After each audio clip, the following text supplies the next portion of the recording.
Hello everyone. आज का हमारा टॉपिक है न्यूटन्स लॉज ऑफ मोशन। तो सबसे पहले बात करते हैं व्हाट इज़ मोशन। क्या है मोशन? मोशन का मतलब होता है change in the position of object with respect to time. अगर कोई ऑब्जेक्ट टाइम के साथ अपनी पोजीशन चेंज करता है तो उसको कहते हैं motion. For example, moving vehicles on the road, flying kite in the sky, ये सभी एग्जाम्पल्स हैं मोशन के। फिर है आपका जो टॉपिक है वो है Newton's laws of motion. Newton ने मोशन के ऊपर अपने 3 लॉज दिए। फर्स्ट लॉ है लॉ ऑफ इनर्शिया। सेकंड है definition of force, that is force is equal to mass into acceleration. Third है law of action and direction.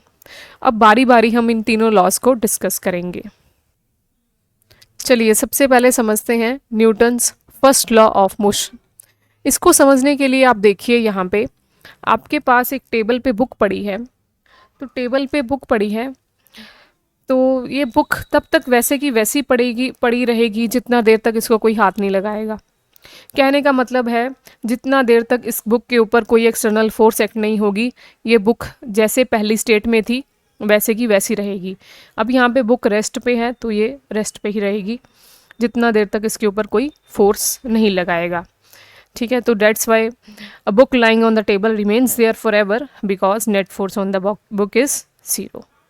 यहाँ पे बुक के ऊपर नेट फोर्स 0 लग रही है क्योंकि यहाँ पे बुक के वेट को टेबल ने बैलेंस किया है और फर्दर टेबल की रिएक्शन फोर्स को बुक ने बैलेंस किया है। नेक्स्ट एग्जाम्पल देखते हैं। फिर नेक्स्ट एग्जाम्पल देखिए, यहाँ पे एक बॉल है। आपने स्टार्टिंग में ही आपने क्या किया, एक बॉल को रोल करा दिया फ्लोर पे। तो ये बॉल जो है आपने देखा होगा जब आप बॉल को रोल कराते हो एक फ्लोर पे तो वो बॉल तब तक रोल करती जाती है और फिर कुछ टाइम के बाद अपने आप रुक जाती है। तो अब जैसे पहले था मैंने बताया कि बुक के ऊपर कोई एक्सटर्नल फोर्स एक्ट नहीं हो रही थी, तब इसीलिए बुक अपनी पहली वाली ओरिजिनल स्टेट में थी।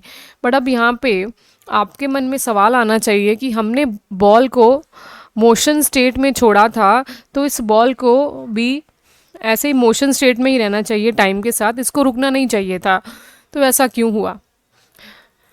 तो यहाँ पे बल्कि एक्सटर्नल फोर्स ने ही बॉल को रोका। कौन सी एक्सटर्नल फोर्स?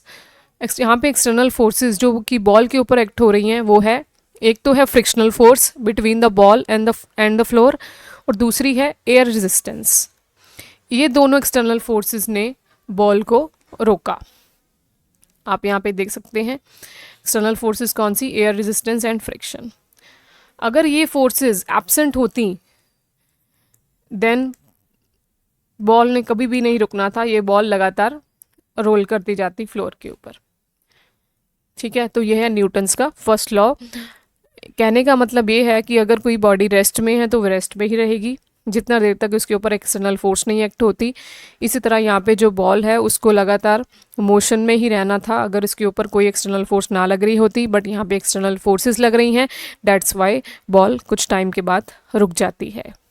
अदरवाइज न्यूटन्स के फर्स्ट लॉ के अकॉर्डिंग इस बॉल को हमने अगर मोशन में छोड़ा था तो इसे लगातार मोशन में ही रहना चाहिए था अगर इसके ऊपर कोई एक्सटर्नल फोर्स ना लगती। नेक्स्ट, अब इसकी प्रॉपर डेफिनेशन करेंगे न्यूटन्स फर्स्ट लॉ की। Hence Newton's first law states that object at rest will stay at rest and an object at in motion will stay in motion unless acted upon by an external force to change that state. Okay, जितना देर तक कोई किसी body के ऊपर external force नहीं act होती तो वो ऑब्जेक्ट अगर रेस्ट में है तो वो रेस्ट में ही रहेगा, अगर वो ऑब्जेक्ट मोशन में है तो वो मोशन में ही रहेगा कांस्टेंट वेलोसिटी के साथ जितना देर तक उसके ऊपर कोई एक्सटर्नल फोर्स एक्ट नहीं होती। मींस एक्सटर्नल फोर्स के बिना एक बॉडी की स्टेट चेंज नहीं हो सकती। नेक्स्ट है Newton's second law of motion. इसको समझने के लिए देखिए यहाँ पे आपके पास है एक फुटबॉल है। आपने सबसे पहले फुटबॉल को सपोज कम फोर्स से किक किया तो फुटबॉल की स्पीड होगी वो थोड़ी कम होगी। फिर सेकेंड टाइम आपने फुटबॉल को थोड़े ज़ोर से किक किया, तो ऑब्वियसली आप देखोगे जो फुटबॉल की जो स्पीड होगी वो बढ़ जाएगी, मतलब फुटबॉल थोड़ी ज़्यादा एक्सिलरेट करेगा, ज़्यादा स्पीड से एक्सिलरेट करेगा। तो बेसिकली न्यूटन सेकेंड लॉ जो है वो हमें फोर्स की डेफिनेशन देता है। फोर्स होती है मास इंटू एक्सिलरेशन। यहाँ पे फुटबॉल की बात हो रही है, दोनों केसेस में हमने मास को सेम रखा है क्योंकि फुटबॉल चेंज नहीं किया, दोनों केसेस में सेम फुटबॉल लिया है, तो यहाँ पे मास क्या है, कांस्टेंट है। तो इसके अकॉर्डिंग फोर्स डायरेक्टली प्रोपोर्शनल हो गई एक्सिलरेशन के। मीन्स अगर फोर्स ज़्यादा होगी तो एक्सिलरेशन भी ज़्यादा होगी, अगर फोर्स कम लगाओगे तो एक्सिलरेशन भी बॉडी में कम होगी। तो यही है, फर्स्ट टाइम हमने जब फुटबॉल को किक किया कम फोर्स से, तो फुटबॉल की एक्सिलरेशन भी कम थी, और जब ज़्यादा फोर्स से किक किया तो फुटबॉल की एक्सिलरेशन भी ज़्यादा थी। Okay, F2 is greater than F1, therefore acceleration in second case is also greater than acceleration in first case. अब again Newton second law of motion का एग्जाम्पल है। इसमें देखिए आपके पास दो केसेस हैं, एक फर्स्ट केस है, एक है सेकेंड केस। फर्स्ट केस में एक मैन है जो कि एक पिग को कैरी करके लेके जा रहा है। सेकेंड केस में उसने फिर पिग को उतार दिया, जस्ट एक ट्रॉली लेके जा रहा है। तो हम बारी बारी चेक करेंगे, देखेंगे। अभी हमने फोर्स की डेफिनेशन की, फोर्स होती है मास इनटू एक्सिलरेशन। अब यहाँ पे दोनों केसेस में आप देख सकते हैं मास वेरी कर रहा है। पहले केस में उसने मास ज़्यादा उठाया और सेकेंड केस में उसने मास कम कर लिया। Here m1 is greater than m2 obviously। तो अब हम बारी बारी चेक करेंगे, तो हम यहाँ पे मास को हम कांस्टेंट नहीं ले सकते, तो इस फॉर्मूले में के अकॉर्डिंग एक्सिलरेशन होगी फोर्स अपॉन मास। एक्सिलरेशन होगी फोर्स अपॉन मास। तो यहाँ पे देखिए मतलब एक्सिलरेशन इन्वर्सली डिपेंड करेगी मास पे। ओके, फर्स्ट केस में देखिए मास जो है वो हैवी है क्योंकि पिग है एज वेल एज ट्रॉली है। मास ज़्यादा है तो ऑब्वियसली एक्सिलरेशन जो होगी वो क्या होगी, कम होगी, because here acceleration depends inversely on mass. Obviously अगर भारी चीज़ को उठाना मुश्किल होता है उसना, तो फर्स्ट केस में बंदा धीरे चलेगा। और सेकंड केस में देखिए, सेकंड केस में क्या हो गया, मास कम हो गया, तो मास कम होने की वजह से जो बंदे की स्पीड होगी मतलब एक्सिलरेशन होगी वो क्या हो जाएगी, ज़्यादा हो जाएगी सेकंड केस में। तो कहने का मतलब यही है कि फर्स्ट केस में जैसे मास क्या है, फर्स्ट केस में मास ज़्यादा है तो एक्सिलरेशन कम होगी। तो इस फॉर्मूले के अकॉर्डिंग, फर्स्ट वाले फॉर्मूले से अकॉर्डिंग एक्सिलरेशन क्या है, कम है। एक्सिलरेशन कम है तो जब एक्सिलरेशन कम है तो उस बंदे को अपनी स्पीड चेंज करने के लिए, मतलब अगर उसने एक्सिलरेशन बढ़ानी हो तो उसको फोर्स भी क्या करनी पड़ेगी, ज़्यादा लगानी पड़ेगी, है ना। तो भारी चीज़ को उठा रहा है जैसे यहाँ पे, तो उसकी एक्सिलरेशन इस केस में अभी कम है, तो अगर उसने अपनी एक्सिलरेशन को या स्पीड को बढ़ाना है, चलने की स्पीड को बढ़ाना है, तो ऑब्वियसली उसको जो फोर्स है वो ज़्यादा लगानी पड़ेगी क्योंकि acceleration is directly proportional to force इस फॉर्मूले के अकॉर्डिंग। इसी तरह सेकंड केस में क्या है, मास कम है तो एक्सिलरेशन ज़्यादा होगी और एक्सिलरेशन ज़्यादा होगी, ठीक है। और एक्सिलरेशन को क्या करने के लिए, कम करने के लिए उसको फोर्स भी क्या करनी पड़ेगी, कम करनी पड़ेगी।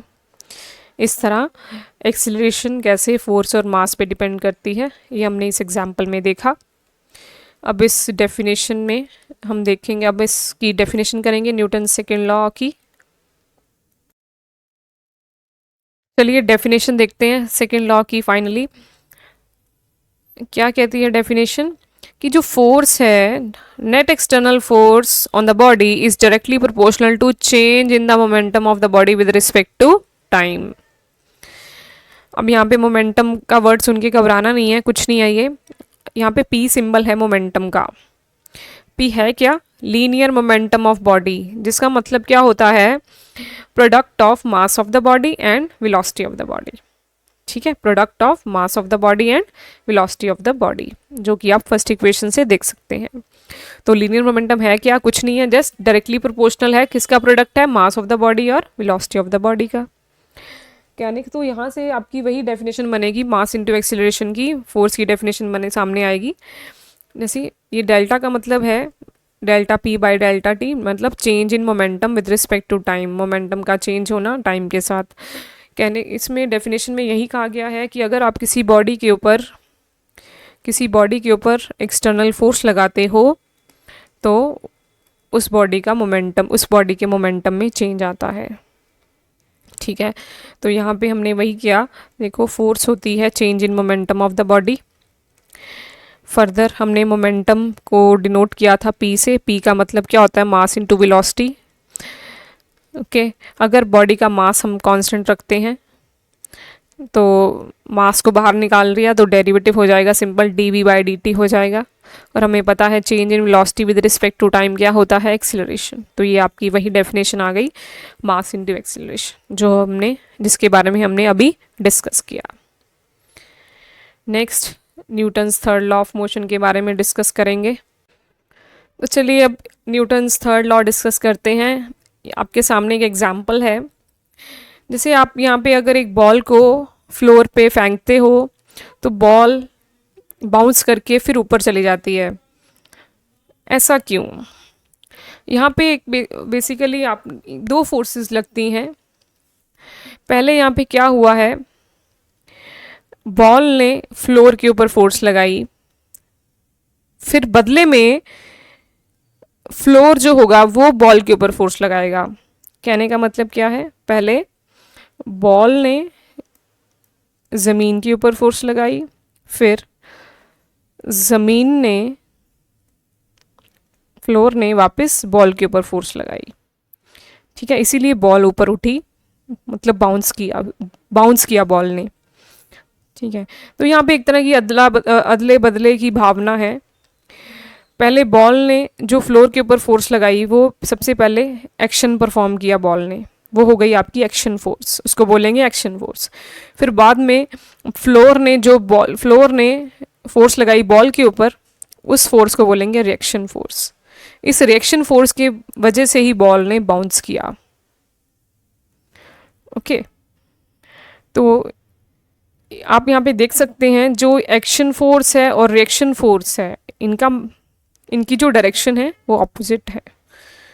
ठीक है, पहले एक्शन फोर्स आपने डाउनवर्ड लगाई थी और फिर रिएक्शन फोर्स ऊपर को लगी, इसीलिए बॉल ऊपर को उठी आफ्टर स्ट्राइकिंग द फ्लोर। इसी के बारे में हम और डिटेल में डिस्कस करेंगे।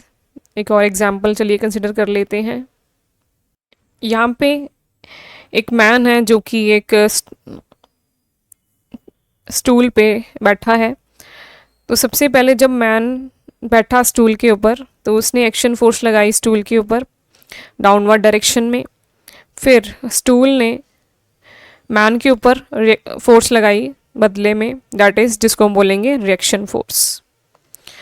ठीक है, तो आप यहाँ पे देख सकते हैं action and reaction forces again यहाँ पे दोनों ऑपोजिट डायरेक्शन में हैं और दोनों ने एक दूसरे को बैलेंस किया है। ठीक है जी,